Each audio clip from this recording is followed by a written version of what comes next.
اللہ کے راستے میں نیت اور خلوص کی کتنی اہمیت ہے۔ دوا کو رب نے صحت کا ذریعہ بنایا ہے، دوا خود صحت نہیں ہے۔ اسی طرح خوراک پرورش کا ذریعہ ہے اور خوراک پرورش نہیں ہے۔ مطلب یہ ہے کہ یہ جو آپ کے ارد گرد منظر نامہ بنا ہے یہ اللہ تعالیٰ نے بنایا ہے، مگر یہ اللہ نہیں ہے۔ یہ جو کاغذ پر اللہ لکھا ہوا ہے یہ بھی اللہ نہیں ہے، بلکہ یہ اللہ کے اسم کا ایک فوٹو ہے یا عکس ہے۔ اس دین کے اندر شاندار واقعہ کرنے والے، جان دے کر وہ واقعہ کرنے والوں نے کہیں کربلا بنا دی، کہیں کوئی اور واقعہ بیان کر دیا، کسی ایونٹ کی ایلیبوریشن ہوگی۔ کوئی درویش پہاڑ سے اترتا آ کے جلوہ گری کر گیا، کہیں خواجہ صاحب رحمۃ اللہ آ گئے اور کہیں داتا صاحب رحمۃ اللہ آ گئی اور دین کی رونقیں لگاتے رہے، تو وہ دین کو آپ کے لیے ایک میلہ بنا دے۔ گویا کہ دین میں ایک بات تو یہ ہے کہ پاسٹ کا، ماضی کا علم بھی آپ نے لینا ہے کہ پاسٹ میں کیا کیا ہوا تھا، پھر یہ بھی سوچنا ہے کہ فیوچر مستقبل میں کیا ہونے والا ہے، کہ آپ کدھر کو جا رہے ہیں، دوزخ جنت خیال اور اس کی درستگی۔ تو یہ سوچنا ہے کہ آپ کا فیوچر کیا ہے، حال کا عمل کیا ہے، تو یہ سب آپ نے سوچنا ہے۔ یہ سارا کچھ سوچتے سوچتے انسان کی عمر گزر جاتی ہے، لیکن اس کو سمجھ نہیں آتی کہ کرنا کیا ہے۔ سب سے بڑی بات یہ ہے کہ اگر دین کی سمجھ نہ بھی آئے اور آپ جب دین کے نام پر ایمانداری سے کوئی کام کریں یا دین کا رخ بنا لیں تو اللہ کو تو پتہ چل جاتا ہے کہ یہ دین کی طرف آ رہا ہے۔ ایسا شخص دین کے نام پر چل پڑا، مسجد ادھر تھی تو وہ ادھر چل پڑا، تو وہ خلوص کے ساتھ چلا اور اللہ تعالیٰ خیال کا رخ پہچان لیتا ہے اور اس آدمی کو ثواب دیتا ہے۔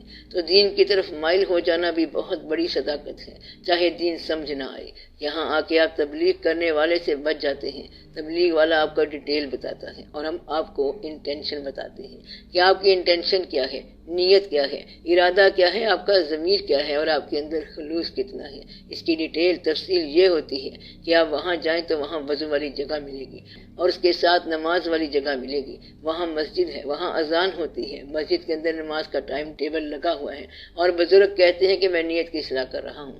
اگر اچھی نیت کے ساتھ آپ نے رخ اللہ کر دیا تو سمجھو کہ آپ کا دین جو ہے وہ اللہ کے علم میں آ گیا کہ یہ شخص دین کی طرف آ رہا ہے۔ اس کے بعد اللہ اس شخص کو سنبھالتا ہے اور پھر اس کو بچاتا ہے۔ تو اچھی نیت میں اچھا رخ بنا لینا جو ہے یہ بڑی اچھی قسمت ہے۔ سب سے بڑی صداقت کیا ہے کہ رخ صحیح ہو جائے۔ یہ ضروری نہیں کہ کسی انسان کو آپ سبق سناؤ یا آپ اسے کلمے سناتے رہو، بلکہ اس نے فیصلہ خود کرنا ہے۔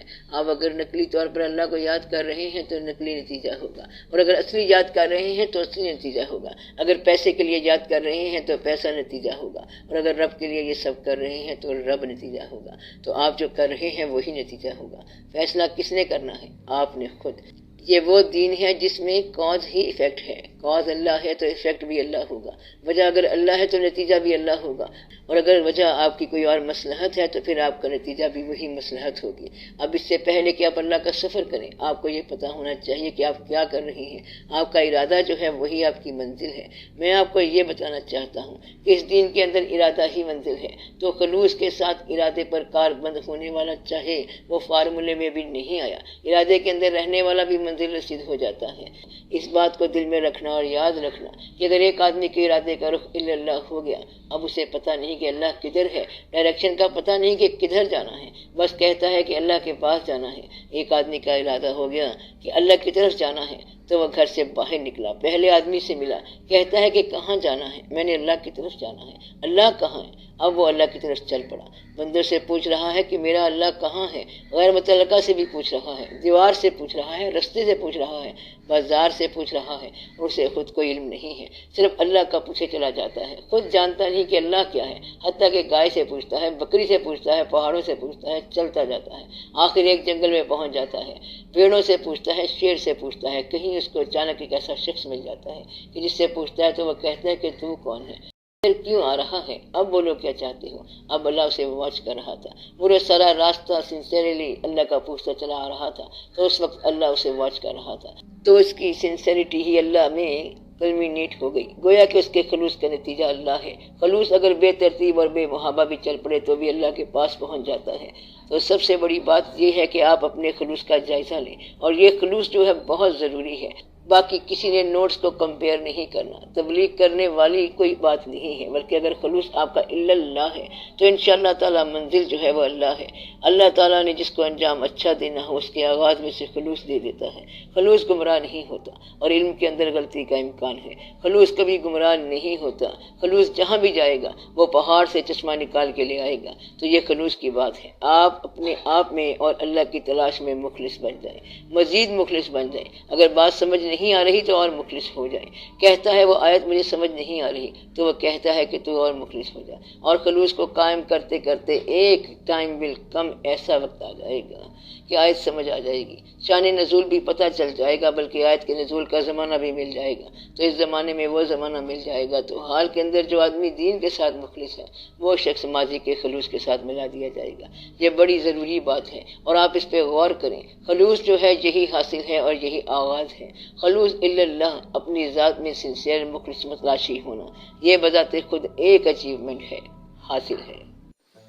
آپ نے لکھا ہے کہ جب آنکھ دل بن جاتی ہے تو دل آنکھ بن جاتا ہے، اس کا کیا مطلب ہے؟ اگر کوئی شخص کسی چیز کو دیکھے تو دیکھنا اس نے آنکھ سے ہے، اور جب اس کو دل سے دیکھے یعنی کہ آنکھوں میں دل آنسو کی شکل میں چھلک جائے تو اس آدمی پر عرفان کی منزل کا آسان ہونا ممکن ہو سکتا ہے۔ جو اس کائنات کی اشیاء کو خالق کے جلوے کے روپ میں دیکھے اس پر دل کی دنیا آسان ہو سکتی ہے۔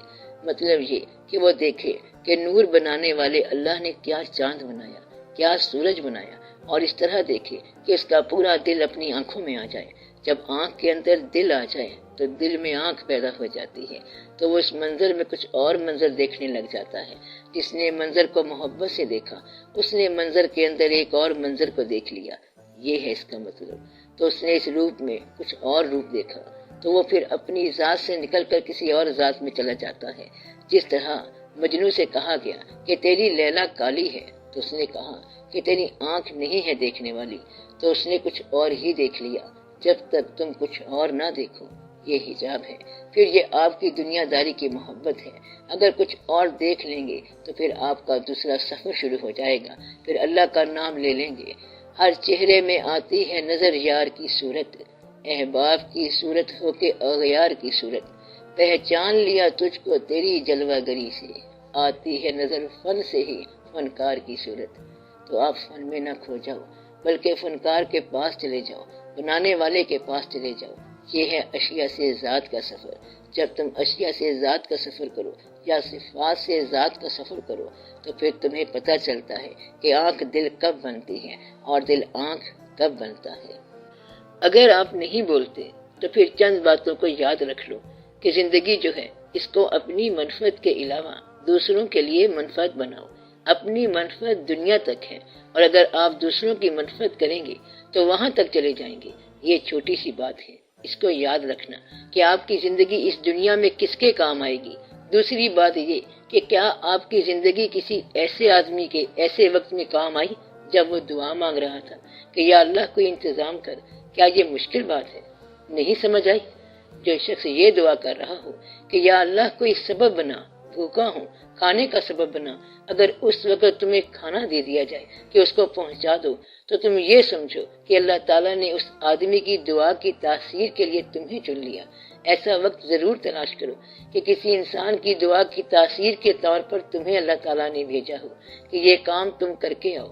اس آدمی کا کام دعا تھا اور وہ دعا مانگ رہا تھا۔ جب ایسے واقعات تمہاری زندگی میں آئے تو تمہیں معلوم ہوگا کہ اللہ تعالیٰ کا فضل کیا ہوتا ہے۔